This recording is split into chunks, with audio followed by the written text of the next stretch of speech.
Dans le cas, que peut-on encore attendre du renouveau? Rien. On ne peut rien attendre. En tout cas, moi particulièrement, j'attends rien. J'ai suivi un certain nombre d'aberrations aussi sur le plateau.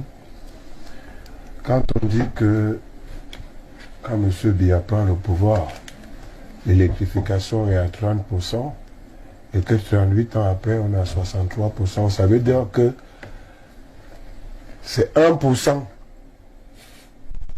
qu'on a fait par an. 1%. Pour un pays comme le nôtre aujourd'hui, 38 ans après le règne de M. Biya, dans la ville de Yaoundé, il y a des populations qui sont encore dans le noir.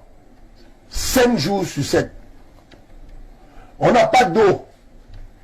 Qui plus à une période comme celle-ci, période de crise sanitaire où on vous dit pour laver il faut régulièrement laver les mains, il faut régulièrement boire de l'eau, on n'a pas d'eau à Yaoundé, une capitale d'un pays dirigé pendant 38 ans. On m'a dit que M. Biya, quand il a décrété la rigueur et la moralisation, c'est passé au Cameroun, allait mal. Mais je voulais rappeler au patriarche Bilo ici que au moment où M. Biya prend le pouvoir, il est l'un des plus grands commissaires de la ville de Yaoundé. 2 ans après, il perd son emploi. 2 ans après. Le voilà, il est là. Je parle à les faits. Le voilà. Jusqu'à aujourd'hui. Et je n'ai pas envie qu'on remette ça sur la table. M. Bokolo, quand M. Biya prend le pouvoir en 82, j'ai 5 ans. Avec 2000 francs, mon père nourrissait une famille. On jetait la nourriture 2 jours après. Avec 2000 francs aujourd'hui, 38 ans après, vous pouvez manger quoi? Même le toxibanana, vous ne pouvez pas.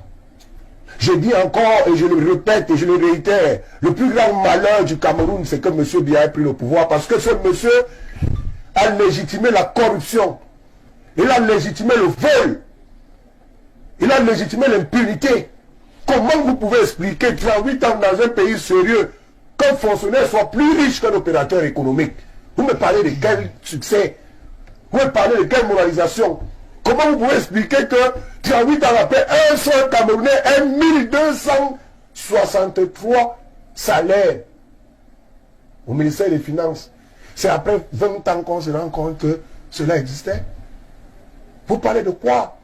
Combien de Camerounais aujourd'hui peuvent manger à satiété après 38 ans de règne de M. Biya?